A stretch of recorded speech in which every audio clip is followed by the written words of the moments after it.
கையில இருக்கிற மேட்ச் எல்லாம் பாகிஸ்தான் எப்போ கோட் அவுட் நம்ம பார்த்திருக்கோம். இந்த மேட்ச் கையில இல்லைனாலும் ஒரு நல்ல சுச்சுவேஷன்ல இருந்தாங்க பாகிஸ்தான் ஆன் டே 2.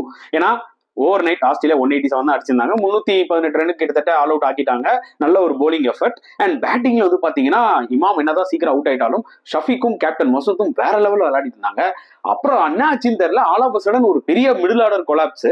அதாவது இதுதாங்க பாகிஸ்தான் கிட்ட லிட்டரலி அவங்க ஆஸ்திரேலியா மேல பிரஷர் போட்டிருக்கலாம். அந்த 90 ரன் பார்ட்னர்ஷிப் வந்து போச்சு பாத்தீங்களா, மசூதுக்கும் ஷஃபிக்கும். ஆஸ்திரேலியா ஒரு மாதிரி ஆயிட்டாங்க, என்ன பிளான் பண்ணலாம்ன்ற மாதிரி கன்ஃபியூஸ் ஆயிட்டாங்க. ஆனா பேட் கமின்ஸ் உள்ள பூந்து ஒரு கேப்டன் பெர்ஃபார்மன்ஸ் தான் ஆக்சுவலா காமிச்சாரு. பேக் டு பேக் விக்கெட்ஸ் எடுத்தாரு பாருங்க. அவ்வளவுதான், பாகிஸ்தான் அப்பவே கவுந்துட்டாங்க.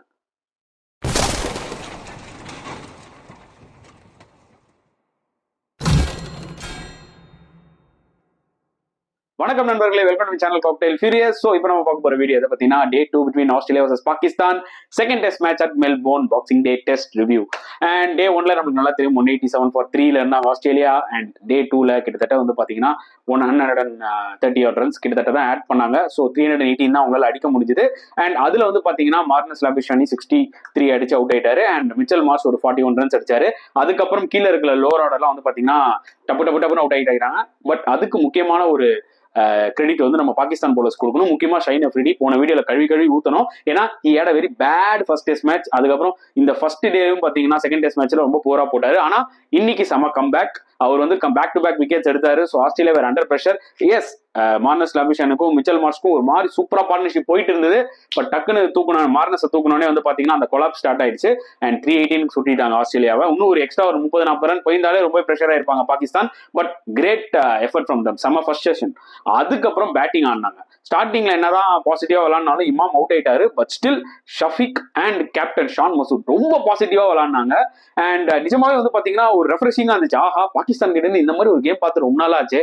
அதுவும் ஆஸ்திரேலியன் கண்டிஷன்ஸ்ல ஆஸ்திரேலியன் போலர்ஸை எதிர்த்து பாசிட்டிவா வந்து விளையாடுனது வந்து பாத்தீங்கன்னா ரொம்ப ரேர் கேஸா இருந்துச்சு. செமையா இருந்தது பார்க்கவே, actually to be very honest. And all of sudden வந்து பாத்தீங்கன்னா அங்கதான் ஒரு ட்விஸ்ட் நடந்துச்சு. ஒரு 90 ரன் பார்ட்னர்ஷிப் நல்லா தான் போயிட்டு இருந்தது. கேப்டன் பேட் கமின்ஸ் வந்தாரு, காட்டன் போல்ட் ஷஃபிக் அவுட் ஆகினாரு. அதுக்கப்புறம் திருப்பி உடனே வித்தின் ஃபியூ பால்ஸ்ல வந்து பாபர் அசாமி அவுட் ஆகினாரு. எப்போ பாபர் அசாம் அவுட் ஆறாரோ அப்பவே வந்து பாத்தீங்கன்னா பாகிஸ்தான் அண்டர் பிரஷர்ல போயிடுவாங்க. ஏன்னா பாபர் அசாம் தான் ஸ்டார் பிளேயர், அவர்கிட்ட இருந்து அதிகமா எதிர்பார்க்கறாங்க. பட் அவர் வந்து பாத்தீங்கன்னா கண்டினியூஸா ஃபெயிலியர் ஆயிட்டே வராரு ஆஸ்திரேலியால போயிட்டு. ஸோ இது ஒரு மிகப்பெரிய பிரச்சனை பாகிஸ்தானுக்கு. ஏன்னா அவர் மேல நிறைய எக்ஸ்பெக்டேஷன்ஸ், லிட்டரலி எப்படி நம்ம ஒரு விராட் கோலி, அந்த பக்கம் ஜோ ரூட், ஸ்டீவ் ஸ்மித் இவங்க கிட்ட எல்லாம் எதிர்பார்க்கிறோமோ அதே மாதிரி தான் பாகிஸ்தான் வந்து பாபர் அசாம் கிட்ட எதிர்பார்க்கறாங்க. அவர் வந்து எல்லா கண்ட்ரிஸோடய விளையாடி இருக்காரு, அடிச்சிருக்காரு. ஸோ அதுல எந்த மாற்றமும் இல்லை. பட் ஆஸ்திரேலியால போய் அவர் பெர்ஃபார்ம் பண்ணணும் அப்படின்றதான் பாகிஸ்தான் மக்களுக்கும் பெரிய ஆசை அண்ட் பாபர் அசாம் ஃபேன்ஸ்க்கும் ஆசை. ஆனா அதுல மனவரி தான் போட்டுட்டு இருக்காரு பாபர் அசாம், அதுதான் உண்மையான விஷயம். சோ பேட் கமின்ஸ் அந்த ஒரு கேப்டன் எஃபர்ட் தான் காமிச்சாரு.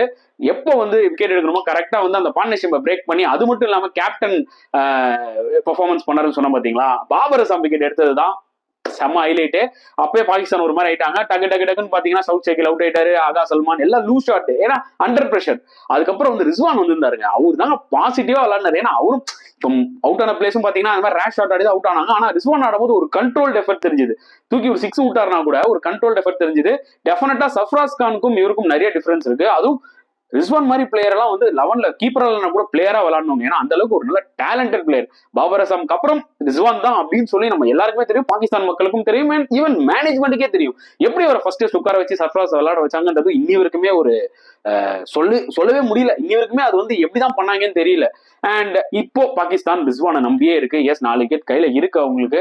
அதை வச்சு எப்படியாவது ஓட்டி எப்படியாவது ஆஸ்திரேலியாவோட ஸ்கோருக்கு ஓரளவுக்கு ஈக்குவல் வந்துட்டாங்கன்னா, லைக் இன்னுமே நல்லா போலிங் போட்டு லைக் ஆஸ்திரேலியாவை செகண்ட் இன்னிங்ஸ்ல சுருட்டி 4th இன்னிங்ஸ்ல ஒரு நம்பிக்கையோட ஒரு டார்கெட் சேஸ் பண்ணலாம். ஆனா 60-50 ரன்ஸ்ல ஆல் அவுட் ஆயிட்டாங்கன்னா ஆஸ்திரேலியாவுக்கு ஒண்ணுல ஒரு 50-60 ரன் லீடு கொடுத்துட்டாலே கண்டிப்பா அவங்களுக்கு அது ஒரு மிகப்பெரிய அட்வான்டேஜ் ஆயிடும். நம்ம ஏற்கனவே சொன்ன மாதிரி தான், சந்து கரைச்சா சிந்து போடுவாங்க ஆஸ்திரேலியா. ஸோ ரொம்ப உஷாரா இருக்கணும் பாகிஸ்தான். நாளைக்கு ரொம்ப ரொம்ப குரூஷியல் டே அவங்களுக்கு.